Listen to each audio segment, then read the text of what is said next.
Artificial intelligence म्हणजेच कृत्रिम बुद्धिमत्ता या तंत्रज्ञानाचा वापर महाराष्ट्रात शेती क्षेत्रात करण्यासाठी राज्य मंत्रिमंडळ बैठकीमध्ये एक धोरण ठरवण्यात आलं आहे। सरकारने मंत्रिमंडळाच्या बैठकीतच कृषी क्षेत्रात कृत्रिम बुद्धिमत्तेचा वापर करण्यासाठी एक धोरण निश्चित केलं असून त्याचा फायदा राज्यातील शेतकऱ्यांना होईल अशी आशाही व्यक्त केली आहे।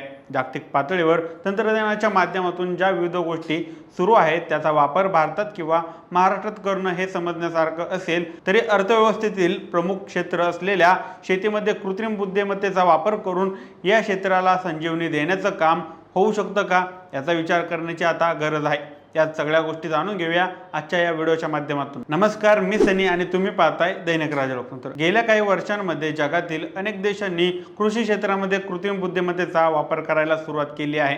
सर्वसाधारणपणे शेती क्षेत्राला ज्या समस्या जाणवतात त्या समस्यांना उत्तर मिळावं यासाठी या तंत्रज्ञानाचा वापर जगात इतरत्र केला जात आहे।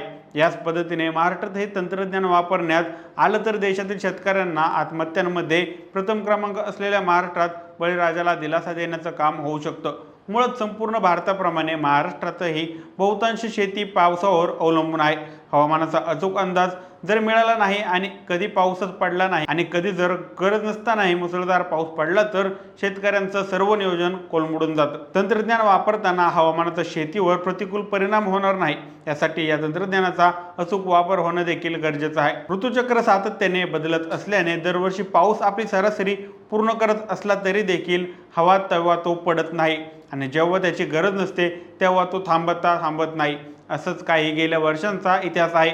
याच पार्श्वभूमीवर शेतीला आवश्यक असलेल्या हवामानाच्या विषयामध्येच कृत्रिम बुद्धिमत्तेचा वापर करण्याची गरज आहे। शेती फायदेशीर कशी होईल हे पाहण्यासाठी ही कृत्रिम बुद्धिमत्ता वापरता येईल का हेही पाहावं लागेल। महत्त्वाची गोष्ट म्हणजे शेतमालाला जर योग्य भाव मिळाला तर शेती फायदेशीर होऊ शकते। खतांच्या आणि बियांच्या वाढत्या किमती, पाणी पुरवठ्याची अनियमितता यामुळे शेतकऱ्यांचा उत्पादन खर्च कधीही समान राहत नाही, दरवर्षी तो बदलत राहतो। त्यामुळे ठराविक पद्धतीमध्ये त्याच्या शेतमालाला किंमत देणं शक्य होत नाही। मधल्यामध्ये दलाल मात्र पडत्या किमतीला शेतमाल खरेदी करून स्वतःचं उकळं पांढरं करतात, पण शेतकऱ्यांच्या हाती काहीच राहत नाही। संपूर्ण जगभर AI या तंत्राचा वापर अनेक दैनंदिन कार्यामध्ये करण्यासंदर्भात संशोधन होत आहे। टेस्ला, गुगल, अन्य काही तंत्रज्ञान कंपन्यांद्वारे चालविरहित स्वयंचलित वाहनांच्या निर्मितीवर भर दिला आहे। त्यांच्या विविध ठिकाणी चाचण्याही सुरू झालेल्या आहेत। तसं तर विमान चालवण्यासाठी देखील पूर्वीपासूनच ऑटो पायलट मोड म्हणजेच एक प्रकारे कृत्रिम बुद्धिमत्ता कार्यरत झालेली आहे। मात्र रस्त्यावरील गर्दी, वर्दळ, वेडेवाकडे वाहणारी वाहने आणि त्यातच आडवे तिडवे रस्ते अशा स्थितीमध्ये चारचाकी वाहने चालवण्यासाठी सेन्सर, GPS यासोबतच कृत्रिम बुद्धिमत्ता अत्यंत महत्त्वाची भूमिका निभावत असते। भविष्यात AIचा वापर करून बरीच अवघड कामे सहज सोपी होऊ शकतात आणि कृषी क्षेत्र सुद्धा यामध्ये मागे नाही।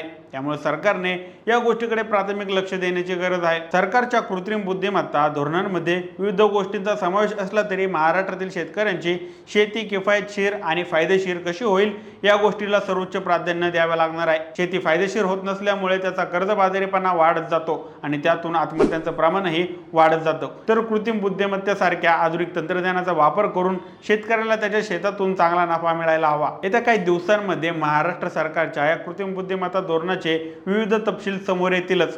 गेल्या काही वर्षांमध्ये हे तंत्रज्ञान समोर आल्यापासून अनेक क्षेत्रांमध्ये याचा फायदा दिसून आला आहे। त्याचाच फायदा आता शेती क्षेत्रामध्ये दिसून आला तर त्याचे स्वागतच करावं लागेल। अर्थात काहीतरी नवीन करायच्या इच्छेतून नाही तर शेतकऱ्यांना फायदा होईल या खऱ्या अपेक्षेतून अशा प्रकारचा निर्णय सरकारने घेतला असेल तर त्या निर्णयाचं अंमलबजावणी सुद्धा तेवढ्याच खंबीरपणे आणि गंभीरपणे करण्याची जबाबदारी महाराष्ट्र सरकारला घ्यावी लागणार आहे। इतर क्षेत्रांमध्ये कृत्रिम बुद्धीकडे एक आव्हान म्हणून पाहिलं जातं असताना शेती क्षेत्रासाठी ते वरदान ठरू शकेल हे या निमित्ताने महाराष्ट्र सरकारला सिद्ध करावं लागणार आहे। बाकी या माहितीबद्दल तुम्हाला काय वाटतं आम्हाला कमेंट करून नक्की कळवा आणि जर राज्य लोकतंत्र चॅनलवर नवीन असाल तर चॅनलला नक्कीच सबस्क्राईब करा। धन्यवाद।